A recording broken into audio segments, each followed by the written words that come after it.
Price Lord. கர்த்தருடைய பரிசுத்த நாமத்துக்கு உண்டாவதாக. இந்த புதன்கிழமை காலையிலே உங்களை சந்திப்பதில் மிகுந்த சந்தோஷம். ஆதியாகமம் 29ஆம் அதிகாரம் 26ஆம் வசனம். அதற்கு லாபான், மூத்தவள் இருக்க இளையவளை கொடுப்பது இவ்விடத்தில் வழக்கம் அல்ல. யாக்கோபு தன் தகப்பன் வீட்டை விட்டு புறப்பட்டு தன் மாமனாகிய லாபானிடத்திற்கு போய் அங்கே ஆடுகளை மேய்க்கிறான். அவன் ராகேலுக்காக அவன் வேலை செய்கிறான். 7 வருடம் வேலை செய்கிறான். வேலை செய்த பிறகு அவனுக்கு கூலியாக தன் மாமன் மூத்த மகளை கொடுக்கிறான். ஆனால் இவன் மனதிலே, இவன் கண்களிலே கண்டது ராகேலை. ஆனால் அவன் வேலை, அவனுடைய வருஷங்கள் 7 வருஷங்கள் கழிந்தவுடனே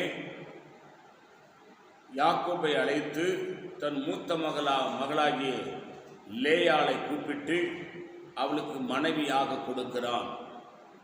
அவன் விடிந்து காலையில் அவளை பார்க்கும் பொழுது அவன் ராகேல் இல்லை, லேயாளாக இருக்கிறான். ஏன்னா ராகேல் அழகா இருப்பாள், லேயாள் கூச்ச பார்வை உடையவள். ஆகவே அவனுக்கு பிடிக்கவில்லை. ஏன் இப்படி செய்தாய் என்று சொல்லி தன் மாவட்டத்திலே அவன் வாக்குவாதம் பண்ணுவது. அவன் சொல்லுகிறான், அதற்கு லாபான், மூத்தவள் இருக்க இளையவளை கொடுப்பது இவ்விடத்து வழக்கம் அல்ல. பாருங்க பா, நீ நினைக்கிற மாதிரி இல்லை. இந்த தேசத்தில் பிள்ளைகள் இருக்கும் பொழுது 2 பிள்ளைகளோ 3 பிள்ளைகளோ இருக்கும்போது மூத்தவள் அதுக்கு அடுத்த பொண்ணு தான் கொடுப்பாங்க. இங்கே நீ கேட்குற மாதிரி இளைய மகளை கொடுக்க முடியாது, இவ்விடத்து வழக்கம் அல்ல என்று சொல்லுகிறான். அருமை தெய்வ பிள்ளைகளே, நீங்களும் நானும் இதிலிருந்து ஒரு சத்தியத்தை விளங்கிக் கொள்ள வேண்டும். என்னவென்று சொன்னால், மூத்தவளாகிய சுவிசேஷத்தை, சத்தியத்தை, உபதேசத்தை நீங்கள் ஏற்றுக்கொள்ள மனதில்லாதிருந்தால் இளையவளாகிய ஆசீர்வாதத்தை நீங்கள் பெற்றுக்கொள்ள முடியாது. இன்றைக்கு அநேகருக்கு இளையவளாகிய ஆசீர்வாதம் தான் தேவை, சந்தோஷம்தான் தேவை, சமாதானம் தான் தேவை, உலக பிரகாரம் நன்மைகள் தான் தேவை. ஆனால் சுவிசேஷ செவி கொடுக்க மாட்டார்கள், சத்தியத்திற்கு செவி கொடுக்க மாட்டார்கள், பரிசுத்தத்துக்கு செவி கொடுக்க மாட்டார்கள், தேவ சித்தத்துக்கு செவி கொடுக்க மாட்டார்கள், தேவ திட்டத்துக்கு செவி கொடுக்க மாட்டார்கள். இயேசுவை ஏற்றுக்கொள்ள வேண்டும். உடனடியாக இந்த உலக பிரகாரமான ஆசீர்வாதம், பொன்னும் பொருளும் ஐஸ்வர்யம் வேணும், அதுதான் கிறிஸ்தவ வாழ்க்கை என்று சொல்லி இன்றைக்கு அநேகர் விளங்கிக் கொள்கிறார்கள். இல்லை, ஆண்டவராகிய கர்த்தர் உண்மையுள்ளவர்.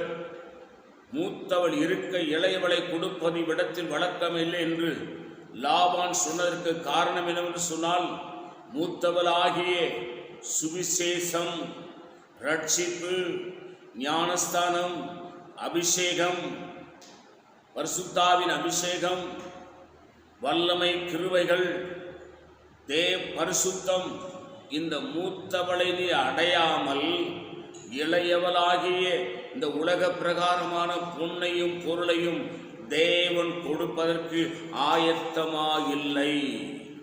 அதுதான் லாபான் தெளிவாக சொல்கிறான். மூத்தவள் இருக்க இளையவளை கொடுப்பது இவ்விடத்தில் வழக்கம் அல்ல. ஆண்டவர் ஆகிய கர்த்தர் உன்னை நேசிக்கிறார். முதலாவது கர்த்தராகிய இயேசுவை ஏற்றுக்கொள், மனம் திரும்பி முழுகி ஞானஸ்தானம் எடு, பரிசுத்தாவின் அபிஷேகத்தை பெற்றுக்கொள், பரிசுத்தமாய் வாழு, சத்தியத்துக்காக நில்லு. இளையவளாகிய இந்த உலக பிரகாரமான வீடு, வாசல், உலகத்தினுடைய எல்லா ஐஸ்வர்யங்களையும் உன்னை தேடி வரும். தேவன் அதை பூர்ணமாய் உனக்கு தருவார். இந்த காலவெளியிலே கர்த்தருடைய வார்த்தையை கேட்டுக்கொண்டிருக்கிற நீங்கள் இயேசுவை முதலாவது தேடுங்கள், இயேசுவை முதலாவது பெற்றுக்கொள்ளுங்கள், இயேசுவை முதலாவது சந்தியுங்கள். பிறகு உலக பிரகாரமான நன்மைகள் உங்களை தேடி வரும். நான் உங்களுக்கு ஆச்சரிக்கிறேன். பரிசுத்த பிதாவே, இந்த காலவேளைக்காய் ஸ்தோத்திரம். எங்களோடு பேசுகிற நல்ல வார்த்தைகளுக்காய் ஸ்தோத்திரம். இந்த வார்த்தையின்படி எங்களை ஆசீர்வதி. இயேசுவின் நாமத்தில் வேண்டிக் கொள்கிற நல்ல பிதாவே, ஆமீன். God bless you. கர்த்தர் உங்களை ஆசீர்வதிப்பாராக.